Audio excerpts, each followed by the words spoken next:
जब उनकी सरकार थी, बघेल जी की सरकार थी, मैं निसंकोच कह सकता हूं कि छत्तीसगढ़ की कांग्रेस सरकार ने माओवादी मूवमेंट को प्रश्रय देकर रखा था। इसमें किसी ने शंका रखने की जरूरत। नक्सलवाद के खात्मे का संकल्प लेकर चल रहे अमित शाह का ये बयान बताने के लिए काफी है कि शाह की निगाहें नक्सलवाद के खात्मे के साथ कांग्रेस पर बराबर बनी हुई है। ये 3 दिवसीय प्रवास पर छत्तीसगढ़ पहुंचे अमित शाह का 3 दिन केवल छत्तीसगढ़ पर फोकस रहा, जिसमें नक्सलवाद अहम मुद्दा रहा। यही वजह रही कि अमित शाह नक्सलवाद से जुड़ी रायपुर में समीक्षा बैठक के बाद बस्तर पंडुम के समापन में पहुंचे, जहां शाह ने नक्सलवादियों को अंतिम मौका देते हुए सख्त चेतावनी दे दी है। शाह ने साफ किया कि समर्पण करो या फिर मरो। फिर से एक बार कहता हूं कि अभी भी जो बचे कुचे लोग हैं वो हथियार डाल दे। जो आदिवासी गांव में गोली चलाएंगे, आईडी लगाएंगे, खेतों में, रोड पर, स्कूलों को जलाएंगे, मोबाइल टावर बंद कर देंगे, अस्पताल जला देंगे, उनको भी कहना चाहता हूं कि आप बख्शे नहीं जाओगे। हाथ में हथियार है तो उसका जवाब हथियार से दिया जाए। नक्सलवाद के खात्मे के साथ साथ सरकार बस्तर के सांस्कृतिक उत्थान में भी काम कर रही है और इसलिए बस्तर पंडुम के जरिए सांस्कृतिक रूप से आदिवासियों को जोड़ रखा जा रहा है। लेकिन नक्सलवाद पर चल रही सियासी लड़ाई भी अलग मोर्चे पर जारी है। अमित शाह का नक्सलवाद के साथ साथ कांग्रेस पर हमला कांग्रेस को नहीं भा रहा है और यही वजह है कि नक्सलियों के सहयोग के आरोप पर आग बबूला कांग्रेस की ओर से शाह पर जमकर पलटवार हुआ। ये पेपर कटिंग है 22 अगस्त तो 23 अगस्त 2022, ये देखिए। और इसमें उन्होंने कहा प्रत्येक मोर्चे पर अच्छा कार्य कर रही छत्तीसगढ़ सरकार, अमित शाह। दरअसल पूरे मंत्रिमंडल केंद्र सरकार के प्रधानमंत्री से लेकर मंत्रिमंडल के सदस्य की मानसिक स्थिति खराब हो चुकी है।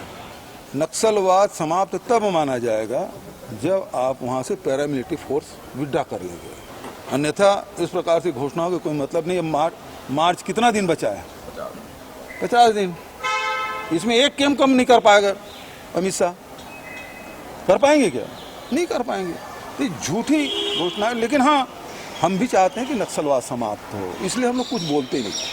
अमित शाह जी का इस तरह का बयान आपत्तिजनक बयान है, क्योंकि खुद जब हमारी सरकार थी 2018-19 से लेकर 23 तक, उन्होंने स्वयं, देश के केंद्रीय मंत्री उस समय भी थे, उन्होंने छत्तीसगढ़ के कांग्रेस सरकार की उन्होंने तारीफ किए थे कि नक्सल मामले में छत्तीसगढ़ कांग्रेस सरकार बेहतर काम कर रही है। सरकार के पास कोई काम नहीं है तो पंडुम को उठा के उन्होंने सरकारीकरण करने का काम कर रही है। अमित शाह बस्तर पंडुम में नहीं जा रहे हैं, वो बस्तर में माइनिंग कॉरिडोर तैयार करने जा रहे हैं अपने चहेते उद्योगपतियों के लिए, क्योंकि अभी तक उन्होंने 3 माइंस को उन्होंने निजी उद्योगपतियों को बेच दिया है। अगला माइनिंग कॉरिडोर किसके लिए तैयारी करने जा रहे हैं, पहले ये बताएं। VO3 नक्सलवाद का खात्मा करीब है, इसके लिए डेडलाइन मार्च 2026 के पहले नक्सलियों पर अंतिम प्रहार जारी है। ऐसे में नक्सलियों के खिलाफ लड़ाई के साथ साथ सियासी मैदान पर भी लड़ाई अब तेज हो गई है। नक्सलियों के खात्मे के श्रेय और उनको बढ़ाने के आरोप प्रत्यारोप का आने वाले दिनों में तेज होगा। इस बीच भी अगले कुछ दिन बस्तर के जंगलों में शाह की नक्सलियों को चेतावनी के साथ एक बार फिर अंतिम मौका गूंजता रहेगा। Bureau report, TV24, Raipur.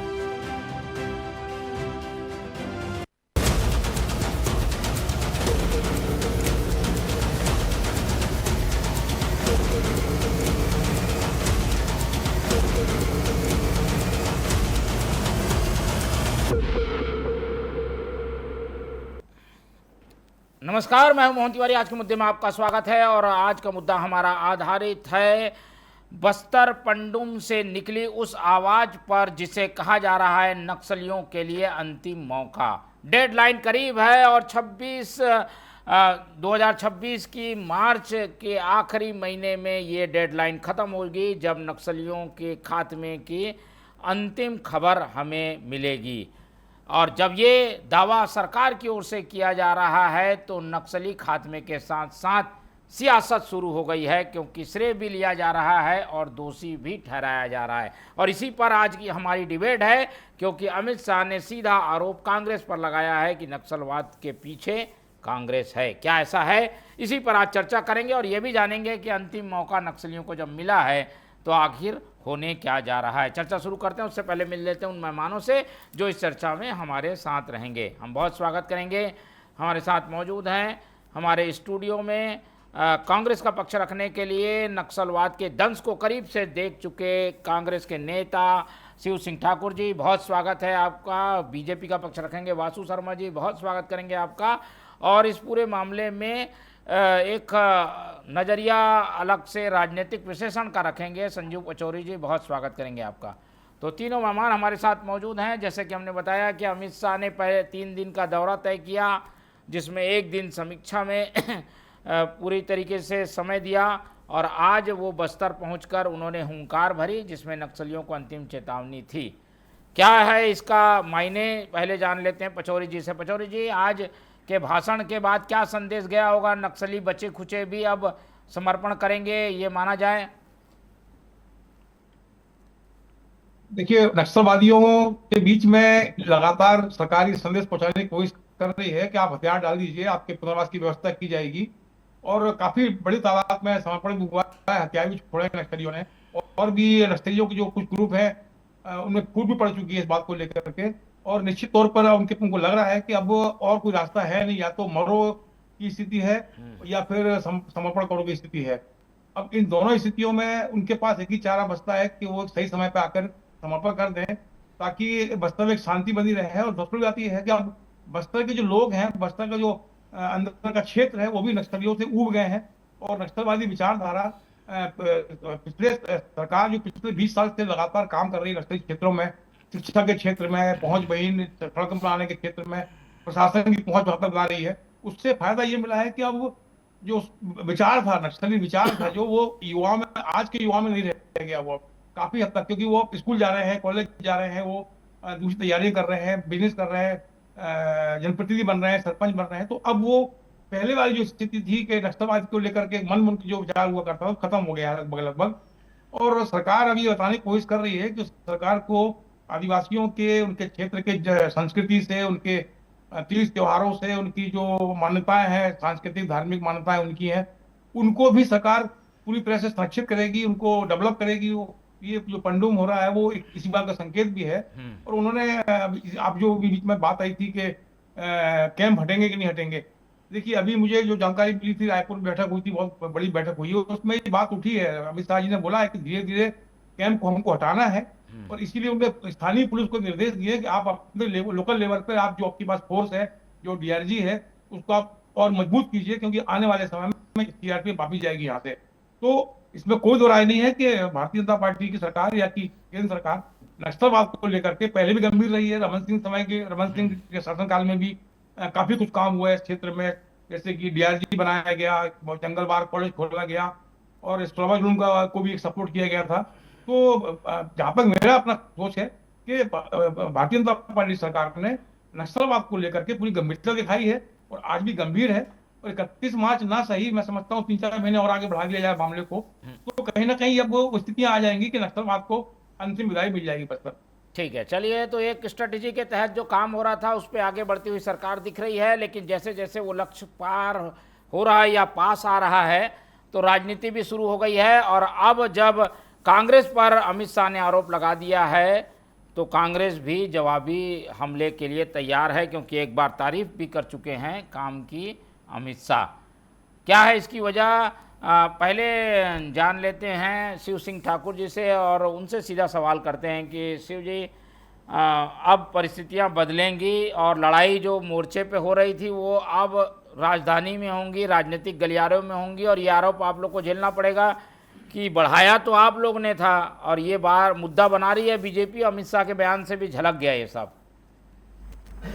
देखिए मोहन जी, कि सबसे पहले तो मैं ये बता दूं कि छत्तीसगढ़ में जो अपराध बढ़ रहे हैं जब से विष्णुदेव जी की सरकार आई है, आप ठीक है नक्सलियों को डेडलाइन दे रहे हैं कि इतने दिन के अंदर हम ख़त्म कर देंगे, लेकिन जो छत्तीसगढ़ में अन्य जगह में, चाहे वो बस्तर छोड़ के, नक्सली वाले मुद्दे को छोड़ के, बाकी जगह देखिए आप, अमित शाह जी वो यहाँ क्यों नहीं बोल रहे हैं?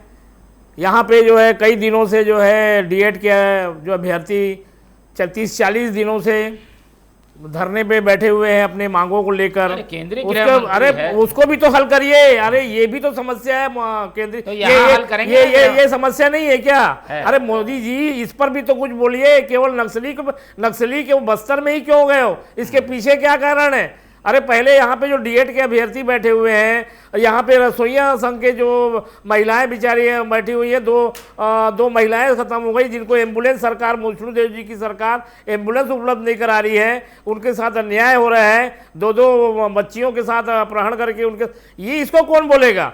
इसको केंद्रीय मंत्री जो है अमित शाह जी की जवाबदारी नहीं है कि इस पर भी आके ये बोले कि ये सब चीज़ों को भी विष्णुदेव शाह जी को, ये जो है सरकार को बोले कि मंत्रियों को जो बोले कि तुम लोग जो है ये क्या हो रहा है यहाँ लाइन अप ऑर्डर। मैं केवल बस्तर के ही वो केंद्रीय मंत्री नहीं है मोहन जी, वो पूरे हिंदुस्तान के हैं। लेकिन समस्या बड़ी है, छोटी बड़ी है, है समस्या भी। देखिए समस्या वो भी, ये भी बड़ी है। सबसे बड़ी समस्या जो मैदानी एरिया में आरोप लगा रहे हैं उस पर तो बोलिए कि अरे उस पर भी बोलेंगे हम। हाँ। उस पर भी तो बोलेंगे, लेकिन पहले ये भी बता दूं कि जब मोदी जी आते हैं तो इस पर भी बोले कि छत्तीसगढ़ में जो अपराध मुक्त उन्होंने वादा किया था, जब हमारी सरकार आएगी छत्तीसगढ़ में अभी, तो हम छत्तीसगढ़ को अपराध मुक्त करेंगे, ऐसा इन्होंने वादा किया था। और ये क्या हुआ? अपराध मुक्त, और अपराध दिन के दिन बढ़ते जा रहे हैं। महिलाएं भयभीत हैं, बच्चे लोग चाकूबाजी, बच्चे स्कूलों में चाकूबाजी हो रहा है।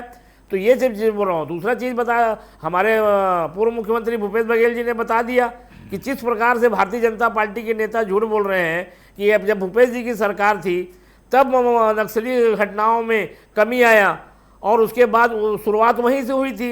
उन्होंने खुद मोदी जी अभी उस समय भी गृह मंत्री थे, अभी भी गृह मंत्री, उस समय भी तारीफ किए थे। क्या उस समय वो झूठ बोले थे या अभी झूठ बोल रहे हैं?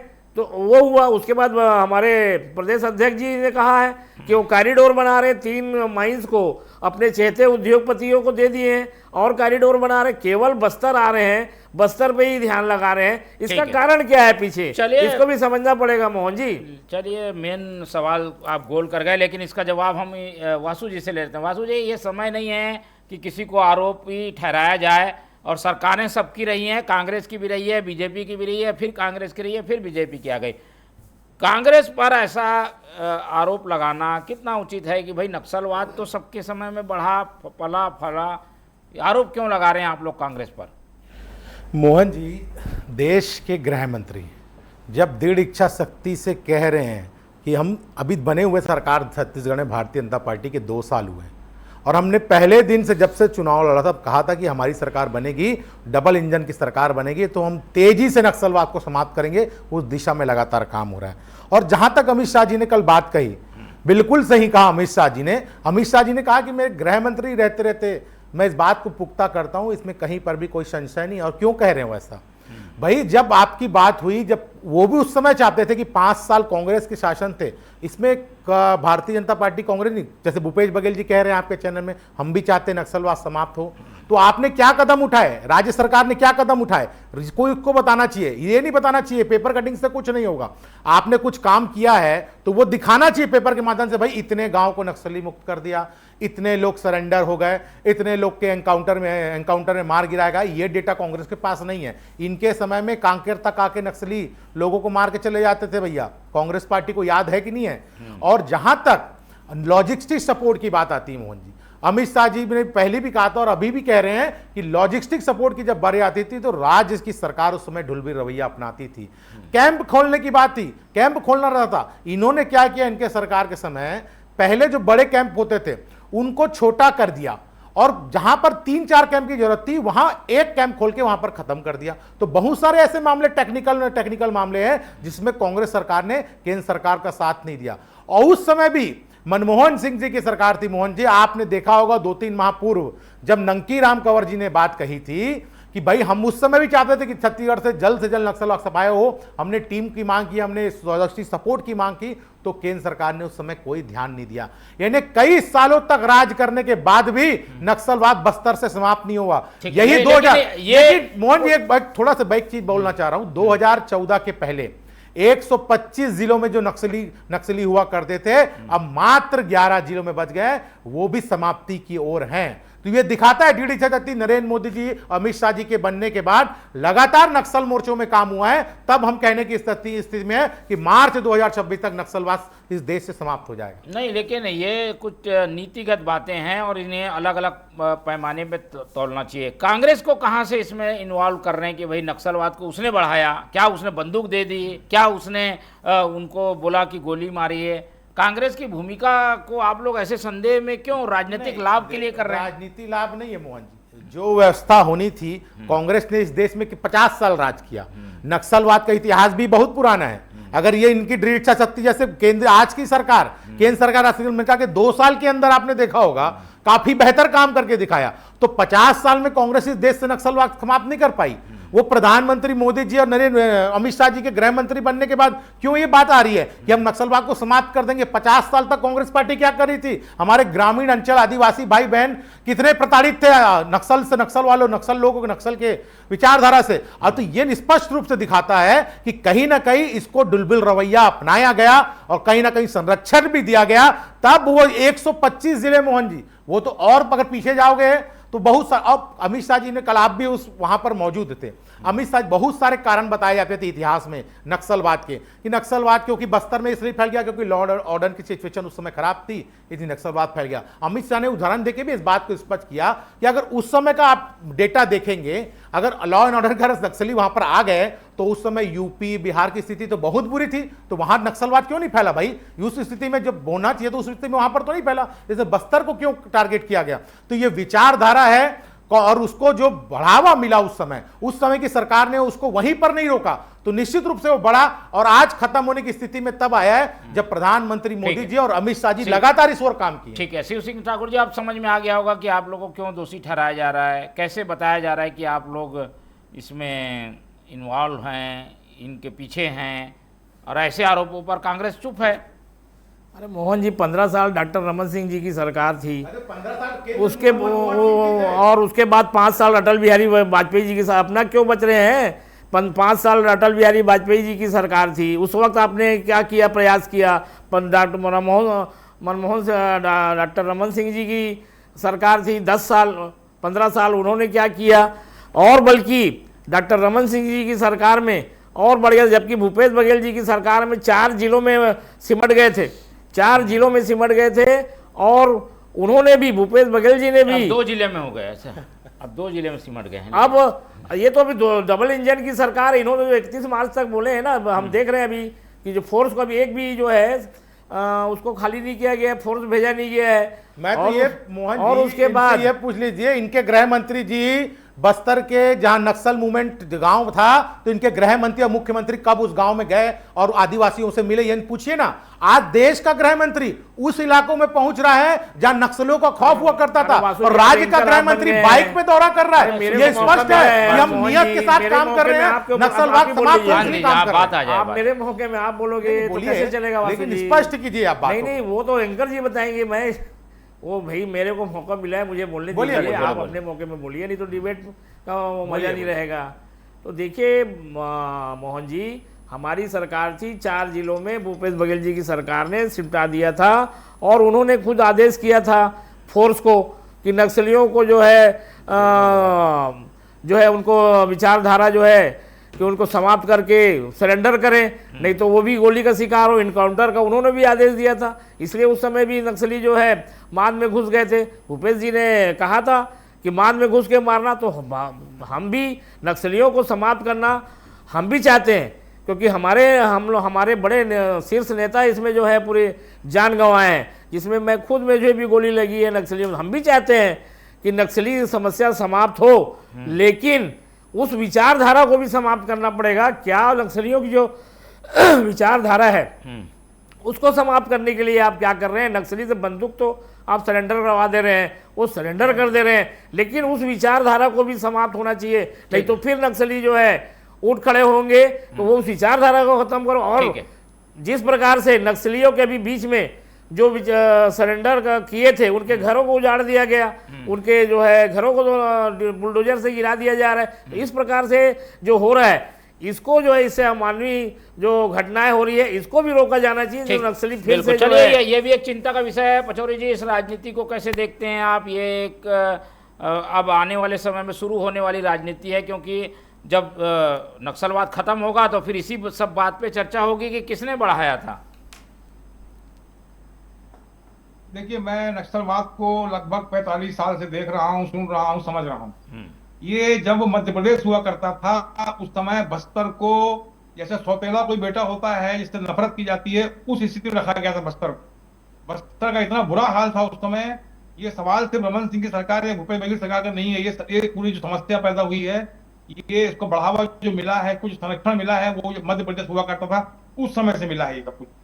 और जहां तक सवाल कांग्रेस पार्टी के प्रवक्ता जी का कहना यह है कि क्या किया जा रहा है विचारधारा को, उसी विचारधारा को खत्म करने के लिए तो पंडुम जैसा और बस्तर ओलंपिक जैसी चीजों को सामने लाया जा रहा है। उन्हीं के माध्यम से तो बताया जा रहा है कि भाई आपकी संस्कृति, आपका जो टैलेंट है आपके लोगों का, और उन सबको हम आगे ला रहे हैं। इसके पहले डॉक्टर रमन सिंह ने पोटा केबिन शुरू किया था, जहां पर नक्सली क्षेत्रों के बच्चों को ला कर भर्ती किया गया स्कूलों में, उनको पढ़ाया गया, उनके सर्वांगीण विकास की व्यवस्था की गई। यहाँ तक कि नक्सलियों के बच्चों तक को वहां पढ़ाया गया ला करके, जो आज डिग्री कर चुके हैं, कई लोग पीएचडी कर रहे हैं, कई लोग पीएचडी कर चुके हैं। तो ये कोई 2-4 दिन की व्यवस्था नहीं है। आज हम जिस मुकाम पे पहुंच रहे हैं, जिस सफलता तक पहुंच रहे हैं, इसमें पिछले 20-25 साल से जब से छत्तीसगढ़ बना है तब इससे कहीं ना कहीं सभी सरकारों का योगदान रहा है। हाँ, लेकिन ये है कि भारतीय जनता पार्टी की नीति स्पष्ट रहती है, इच्छा शक्ति स्पष्ट होती है, और कांग्रेस पार्टी का इस मामले में रवैया जैसा होना चाहिए सरकार का, स्ट्रेट फॉरवर्ड, वो नहीं रहा है। और उससे कहीं ना कहीं नक्सलियों को बल मिला है और उनको सपोर्ट मिला, सपोर्ट नाम भी कह सकते हैं, बल जरूर मिला उनको कि हम जो है हमारी मौत निश्चित नहीं करके। लेकिन भाजपा शासन में ये है कि अगर उन्होंने उत्पाद मचाया, उन्होंने सरेंडर नहीं किया, तो मौत निश्चित है। और नक्सलवाद की समस्या का समाधान सिर्फ यही है कि या तो सरेंडर कर दो भैया, या ऊपर चले जाओ।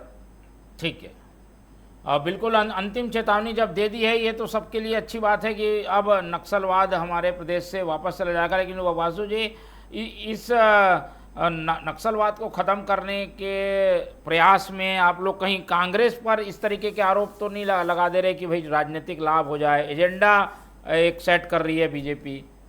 नहीं, मोहन जी, कोई राजनीतिक एजेंडा नहीं है। देश से नक्सलवाद समाप्त हो, ये एजेंडा भारतीय जनता पार्टी का है।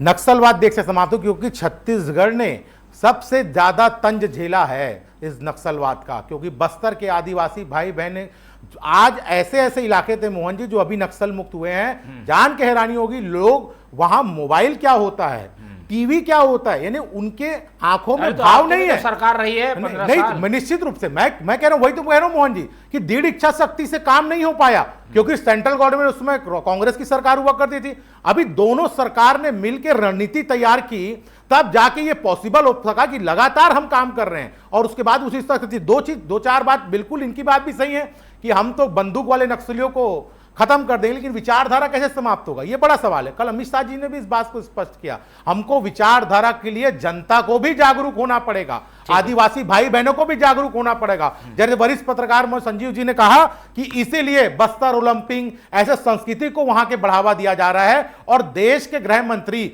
आदिवासी इलाकों में जाके उनसे बात कर रहे हैं, चर्चा कर रहे हैं। मैं तो मोहन जी यही पूछ रहा हूं कि कौन सा ऐसा नेता, बड़ा नेता है उन आदिवासियों के बीच में, जहां नक्सली पहले नक्सलियों में भर्ती हो जाते तो उस गांव में जाके बैठ के उनका हौसला बढ़ा रहे हैं, सरकार की योजनाओं का लाभ उनके घर तक पहुंचे, इसकी व्यवस्था कर रहे हैं, तब जाके उनका हौसला बढ़ा है, उनका विश्वास सरकार के प्रति बढ़ा है, तब जाके सरेंडर पॉलिसी काम आ रही है। इससे पहले भी सरेंडर पॉलिसी हुआ करती थी, लेकिन वो सरेंडर नहीं करते थे, क्योंकि देश के बड़े बड़े नेता वहां पर पहुंच रहे हैं और उनको भरोसा दिला रहे हैं, अगर आप बंदूक छोड़ते हैं तो हम रेड कारपेट बिछा के आपका स्वागत करेंगे। इसीलिए उनका विश्वास बढ़ा है सरकार के प्रति, इसको भी देखना पड़ेगा। ठीक है, चलिए, तो ये भी एक वजह है। और चलिए अंतिम में एक कमेंट शिव सिंह ठाकुर जी का, समय कम है, आप लोग भी सराहना कर दीजिए, तारीफ भी एक बार वो कर चुके हैं। हम नक्सली समस्या खत्म हो, हम भी चाहते हैं, और जो डेडलाइन दिए हैं उस पर ख़त्म करें। दूसरा, डीआरजी की भर्ती कौन किया? भूपेश बघेल जी की सरकार ने की है, जो नक्सलियों को मार रही है सामने करके। और दूसरा चीज़, डॉक्टर रमन सिंह की सरकार में गिल जी को नियुक्ति किए थे पुलिस का कमिश्नर को, जो वहाँ थे, उसने क्या किया? उन्होंने बोल के गया कि खाओ पियो ऐश करो, बोल रहे डॉक्टर रमन सिंह की सरकार, ये मैं नहीं कर पाऊंगा। तो इस प्रकार से डॉक्टर रमन सिंह की भाजपा की सरकार ने ही प्रोत्साहन दिया, बढ़ावा दिया। डीआरजी की भर्ती जो है भूपेश बघेल जी की सरकार ने की है, वो आज नक्सलियों को मार रहे हैं। तो कांग्रेस की सरकार भी जो है वो बराबर नक्सलियों को जो है ख़त्म करना और समाप्त करने का पूरा प्रयास करती रही है। और हम चाहते हैं कि नक्सली जो समस्या खत्म हो और वहाँ पे विकास हो। लेकिन उसका दूसरा पहलू जो है, जो चर्चा में है, जिस प्रकार से बस्तर में आदिवासियों के बीच कांग्रेस में पार्टी को कि किसी उद्योगपतियों को जिस प्रकार से कारपेट बिछाकर, उद्योगपतियों को जो कारपेट बिछाकर, उद्योगपतियों को जो इनके जो उद्योगपति हैं उनको जो है अगर ऐसा किया जाएगा तब कांग्रेस जो है कांग्रेस पार्टी खड़े रहेगी। इसीलिए सवाल उठ समाधान खोजना है। आरोप प्रत्यारोप की राजनीति तो अब ऐसी चलती रहेगी और हम कोशिश यही करना चाहिए कि इस पर राजनीति ना हो, लेकिन राजनीति है कि बाज नहीं आती और इस तरह पर राजनीति आने वाले समय में होगी, ऐसा साफ दिखाई दे रहा है, संकेत मिलने लगे हैं। समय इतना ही है, चर्चा को यहीं खत्म करेंगे। वासु शर्मा जी जुड़े, उनका धन्यवाद। शिव सिंह ठाकुर जी ने समय दिया, उनका धन्यवाद। संजीव पचौरी जी अपने कीमती समय के साथ जुड़े रहे, उनका बहुत बहुत धन्यवाद। तो तीनों मेहमानों को धन्यवाद कहते हुए आज की ये चर्चा यहीं खत्म करते हैं और आप लोग से रखते हैं उम्मीद कि आप लोग देखते रहेंगे TV24। रखिए अपना बहुत ख्याल। नमस्कार।